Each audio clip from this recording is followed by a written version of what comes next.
አለው። ምንድነው አላማችሁ ግን? ህዝቡን አስለማችሁ ሊጨርሱት ነው? ሰው ወዴት ሂድ ነው የምትሉት?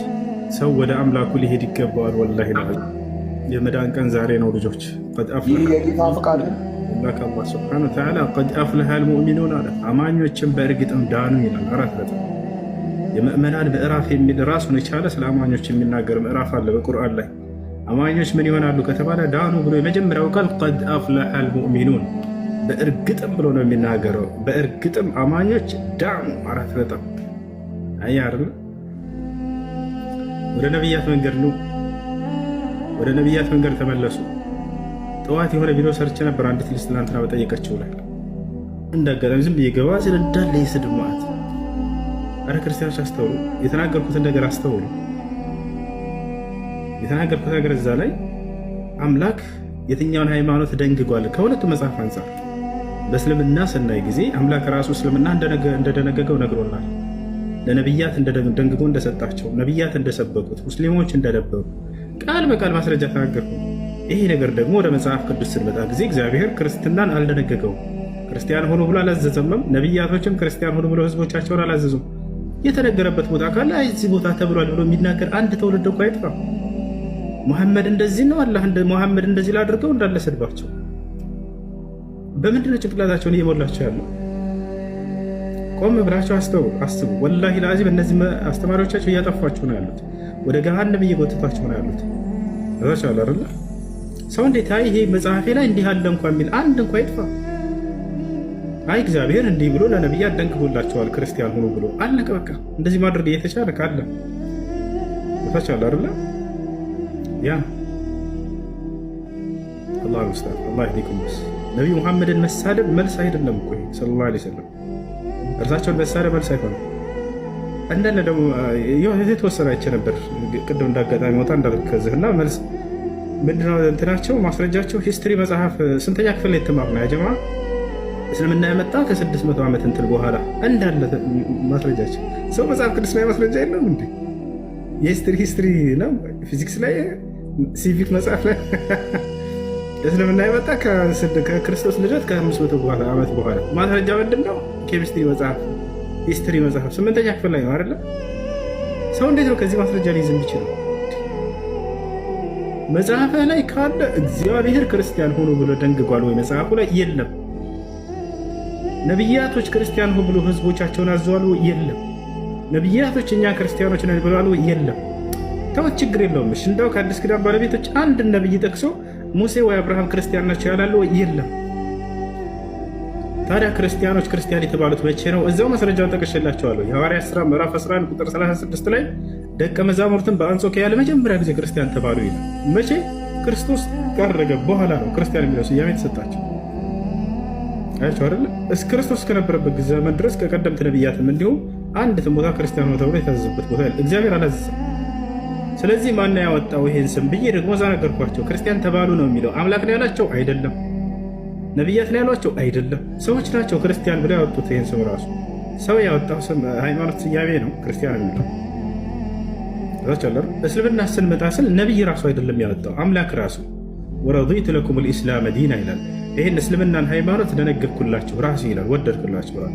ሸረዐ ለኩም ሚነ ዲን ማ ወሳ ቢሂ ኑሐን ወለዚ አውሐይና ኢለይክ ወማ ወሰይና ቢሂ ኢብራሂመ ወሙሳ ወዒሳ ይላል።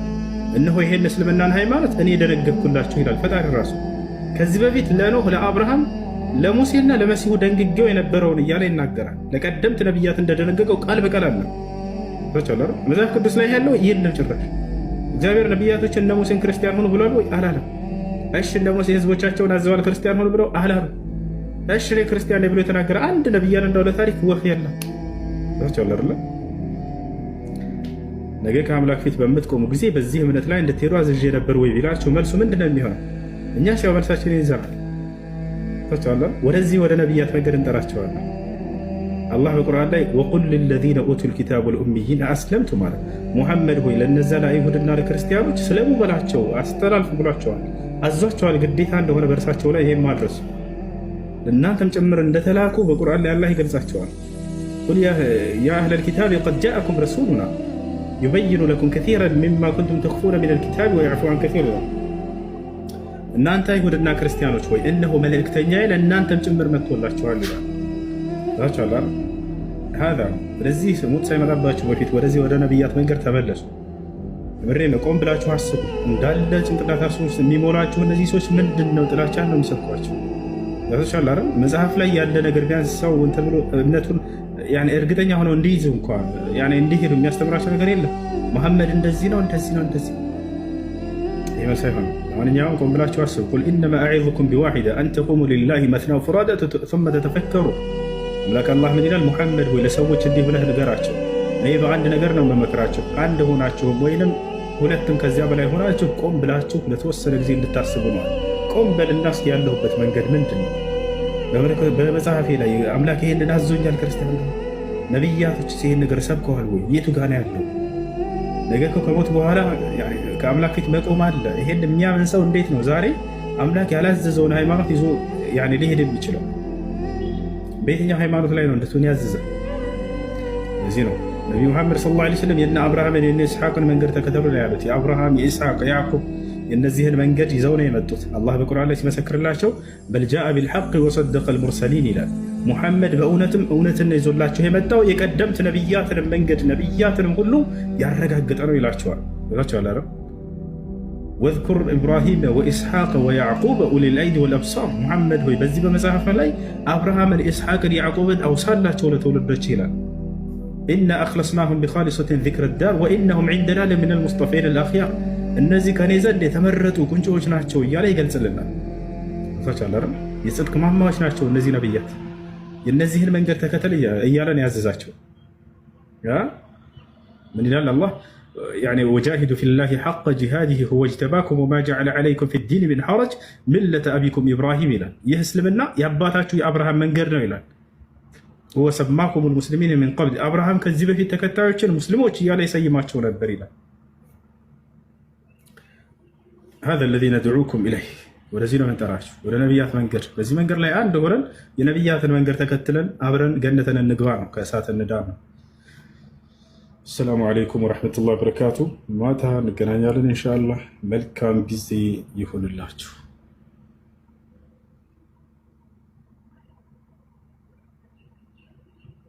ወአለይኩም አሰላም ወራህመቱላሂ ወበረካቱ። ሙስሊም እህትና ወንድሞቼ ይሄ ጥያቄ ለእናንተ በጣም በሚገርም ሁኔታ በቁርአናችሁ ከባድ ስህተት አለ። ሱራ 3 ከዚህ ቁጥር 45 ላይ መላእክት ያሉትን አስታውስ።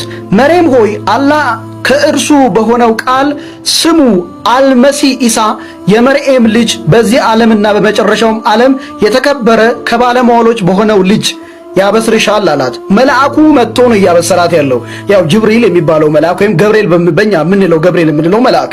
ከዛ ቀጥሎ ግን በሚገርም ሁኔታ ደግሞ ቁጥር 59 ላይ አላህ ዘንድ የኢሳ ምሳሌ እንደ አዳም ቢጤ ነው፣ ከአፈር ፈጠረው፣ ከዚያም ለእርሱ ሰውን አለው ሆነም ይላል። ሁለት የተጋጩ ሐሳቦች በአንድ ቁርአን ውስጥ እናገኘዋለን። አልኢምራ በሚባለው መጽሐፋቸው የቤተሰብ መጽሐፍ በሚባለው መጽሐፍ። መርሐባ ሰላሙ አለይኩም ወገናችን እያለ ያለው አላህ ሱብሓነሁ ወተዓላ በአንድ የቁርአን አንቀጽ ሱረቱል ኢምራን ላይ ሁለት የተጋጩ ቃላትን የኢሳ አፈጣጠር ላይ የተለያዩ ቃላትን አስተላልፎላቸዋል።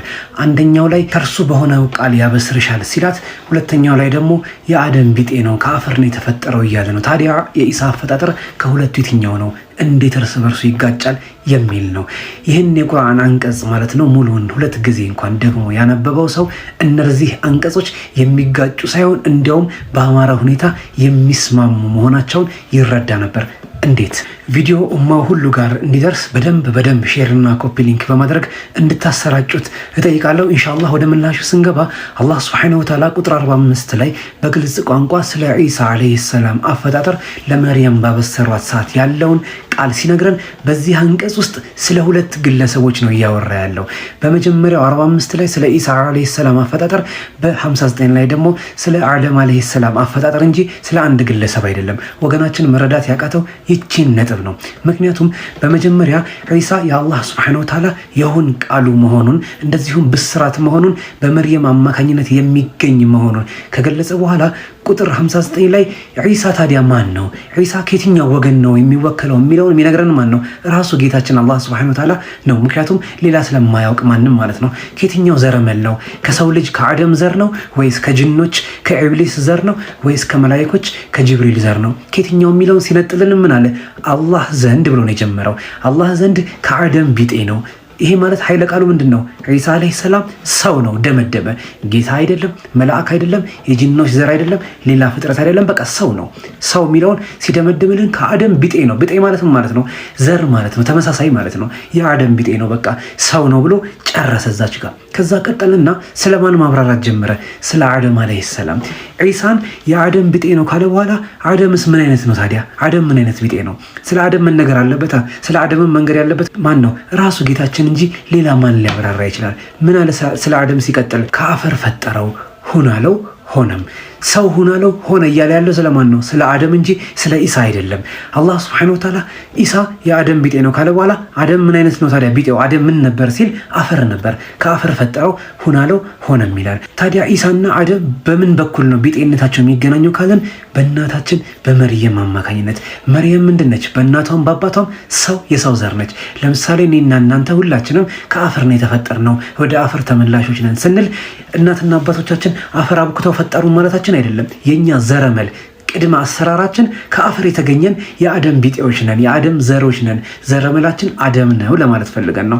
ኢሳም አለይሂ ሰላም በእናቱ በኩል በመርየም። ምክንያቱም የኢሳ አለይሂ ሰላም አካል ያደገው የበለጸገው የማን ማህፀን ውስጥ ነው? የእናቱ ማህፀን ውስጥ። እናቱ ደግሞ ምን ነበረች? የአደም ዘር የሆነች ከኖርማል ነው ከማንኛውም አይነት እናትና አባት የተገኘች የአደም ዘር ነች። ስለዚህ ኢሳ አለይሂ ሰላም የማን ዘር ነው? የአደም ዘር ነው ማለት ነው። የእርሱ ቢጤ ነው። የአፈርነት የጭቃነት ዘረመሉ ከማን ይገናኛል? በእናቱ በኩል ከአደም አለይሂ ሰላም ጋር። አደም ደግሞ ምን ነበር? ከአፈር ተፈጥሮ ሁን ተብሎ የሆነ። ስለዚህ ሁለተኛው ኃይለ ቃል ወይም ቁጥር 59 ላይ የሚገኘው ቃል ምንድነው እያለ ያለው? ኢሳም ከአደም ቢጤ ነው፣ አደም ደግሞ ከአፈር ሁን ተባለ የሆነ ነው እያለ ነው። እና ሁለት ጊዜ አስተካክለን ተረጋግተን ካነበብነው ጥያቄ የሚፈጥር አይደለም። ግን ለምን ጥያቄ ተፈጠረ አንልም። ለመማማር ይበጅ ይሆን ማለት ነው። አላህ ለሁላችንም ሂዳያ ይወፍቀን። ወሰላሙ አለይኩም።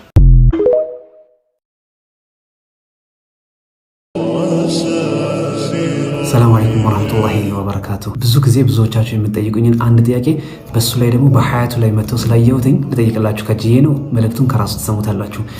የሆነ ወንጀል በአላህ ፍቃድ እናቆምና እንተውበትና እንመለስና ሰላቶቻችን ላይ ቀጥ እንልና ከሳምንታት በኋላ ግን ያ ትተነው ጠልተነው ወደ ነበረው ወንጀል ድጋሚ እንመላለስበታለን። ይሄ የብዙዎቻችን ችግር ነው። አላህ ደግሞ ኢስቲቃማ የሰጠው ሰው ተሞክሮን ሲያካፍለን ምናልባት ቀለል ይለን ይሆናል። ኢሳም በዚህ ላይ የተወሰነች መልእክት እስቲ። ኸይር ብስሚላህ አሰላሙ አለይኩም ወረህመቱላሂ ወበረካቱ። ወላሂ እንዳልከው አይደለም። አላህ ኢስቲቃማ ይስጠን። ኢስቲቃማ እንደተሰጠው ሰው ሆኜ የማወራው ከሆነ ምንም ማወራው የለኝም። ቢኮዝ ኢስቲቃማ ላይ ነኝ ብዬ አላምንም። ግን ኢስቲቃማ ምን ያስፈልገናል በሚለው ኮመን አንደርስታንድ ግን ይኖረኛል። ውድ ነገር ስጠይቅ ውድ ነገር ካንተ ይጠበቃል። ያ ውድ ነገር ተገልጾ ሲታይ ኢስቲቃማ ይሆናል። ኦኬ፣ ተገልጾ ሲታይ ማለት በተመሳሳይ ሰዓት ቦታው ላይ አቋሙ ላይ ወይም ንግግር ላይ ሐሳብህ ላይ ውሳኔ ላይ ስትገኝ ኢስቲቃማ ይሆናል። ያለ ማምጣት ግን አላህ ካንተ የሚፈልገው ነገር አለ። ምሳሌ ከህፃናት ከልጅነታችን ጀምረን ትምህርት ቤት ስንገባ ማንበብ መጻፍ አንችልም። በመቆየት ማንበብ መጻፍ ቻለን። ፋይናል ደረጃ እየሰጡ ዲግሪ፣ ማስተርስ፣ ዶክተሬት ያለ ይቀጥላል። ኦኬ፣ ያንን ማግኘትህ በመንገዱ ላይ ከተማርክበት ነገር ለአንተ የሚጠብቅህ ነገር ያገኘው። ለኢስቲቃማ ስንለፍተንበታል። ኢስቲቃማ ሄደ ሱፐርማርኬት የምትገዛው ነገር ነው። ኢስቲቃማ እኮ ኢማን ይፈልጋል። ኢማን ደግሞ ስራ ይፈልጋል። መስጊድ እስኪ ሰላት በግድ እንደዚህ ተደርጎብን መንሰግድ አንመስልም።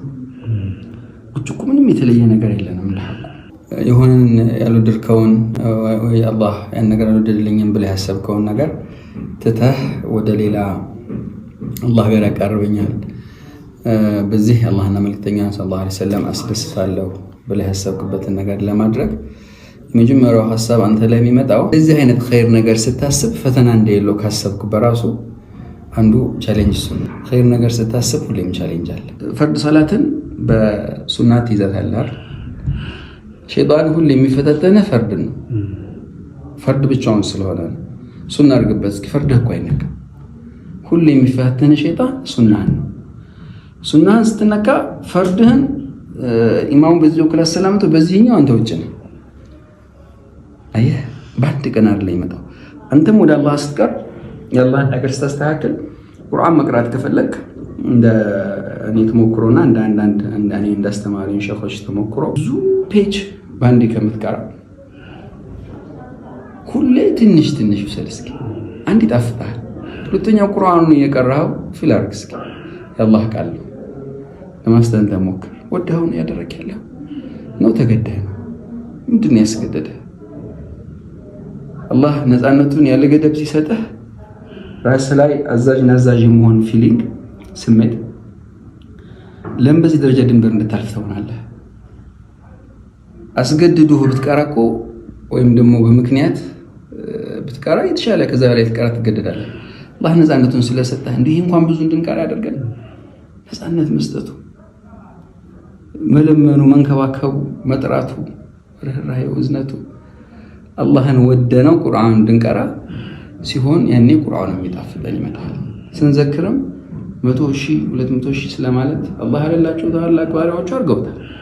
በተፈኩር በማስተንተን አንተ ስታደርገው 100ም ትሁን 10ም ትሁን 7ም ትሁን እስኪ ደስ ብሎ አላህን በዛ ስሜት ስታደርገው ምናልባት አላህ ያለም እንደ ኡስታዝ ነው ያወራው ታፈበሉ ወደህ የምታደርገው ኢባዳ አላህ የምትሰጠው ጊዜ እስቲቃማን ያመጣል ብዬ እገምታለሁ። እኔ እዛ ውስጥ ባልሆነም አላህ ይወፍቀን። በምንችለው እቺን ሞከር ብያለሁ። ትንሽ ብለህ ግን ብዙ ሰራኝ። ኢንሻአላህ ጀዛከላህ ኸይረን። እናመሰግናለን። እንግዲህ ሁላችንም ለነፍሳችን የሚሆነንን የሆነ ስንኝ ቋጥረናል ብዬ አስባለሁኝ። አላህ ለሁላችንም እስቲቃማ ይወፍቀን። ወሰላሙ አለይኩም። እነርሱ ሁሌም እንዲህ ናቸው። ተመልከቱት። አርቲስት ሸዋፍራው በሁለት የተለያዩ መድረኮች ሁለት የተለያዩ ቃላትን ሲናገር ይኸው እስራኤል በጣም ትንሽ ሀገር ነች።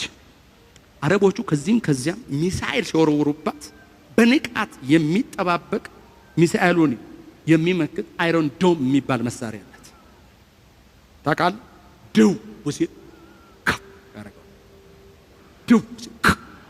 ዛሬ የአንድ ዘመም ጭብጨባ ጣፍጦት እንዲህ ተናገረ እንጂ ከዓመታት በፊት ሰይፉ ሾው ላይ ቀርቦ እንዲህም ብሎ ነበር። በጣም የሚገርማችሁን የገረመኝን ነገር ልንገራችሁ።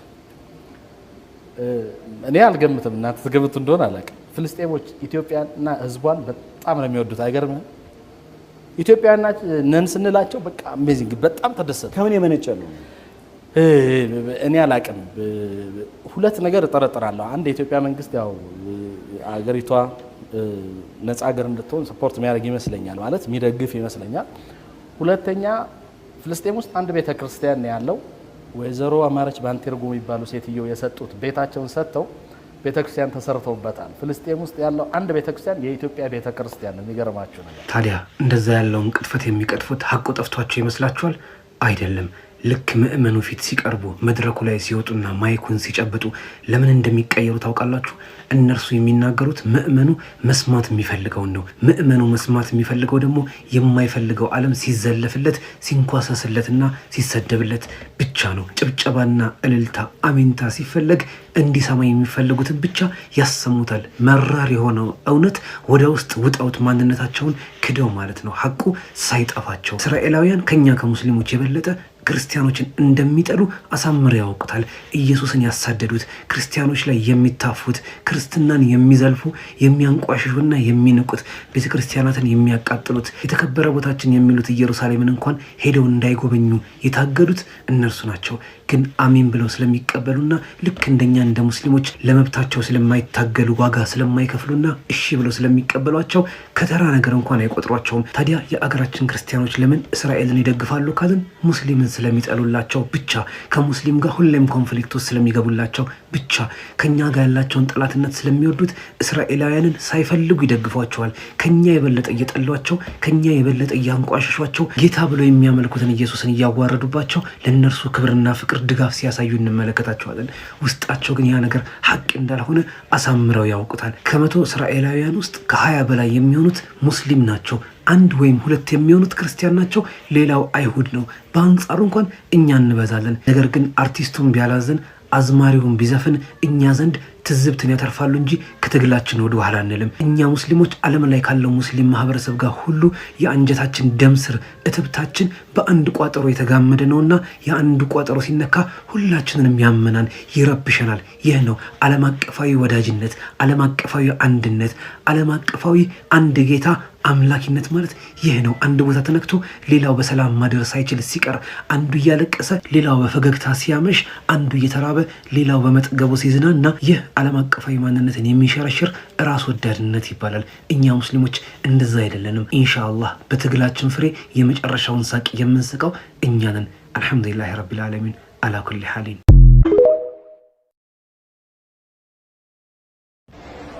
የፈሪ እስራኤላውያንን እንዲህ ምሽግ ውስጥ መመሸግና በየጉድጓዱ መማስ ስትመለከቱ አንዲት ቆንጆ የአላህ ቃል ትዝ ትላችኋለች። የተመሸጉ ከተሞች ወይም ከአጥሮች ጀርባ ሆነው እንጂ የተሰበሰቡ ሆነው አይዋጓችሁም ይላል ጌታችን። ሐቅን ተናገረ። ሰደቀላሁል ዐዚም። ማንኛውም ሰው እስራኤልን ሲቃወም ሰብአዊነትን እየደገፈ ነው። ስለ ህፃናት ሞት፣ ስለ እናቶች እንባ፣ ስለ ሰብአዊነት እያሰበ ነው። ቀስ ብሎም ቢሆን ይገባቸዋል። የሆነ ቀን ስትነኩ የመነካት ትሩፋት ይገባቸዋል። እኛስ ጌታችን ቃል ገብቶልናል። ምን ሲል? በእርግጥም ሰራዊቶቻችን አሸናፊዎች ናቸው። የመጨረሻውን ሳቅ የምንስቀው እኛ ስለመሆናችን ጥርጥር የለንም። አላህ ከሰብረኞች ጋር ነው። መጨረሻው ያምራል። አላህ ከእናንተ ጋር ይሁን።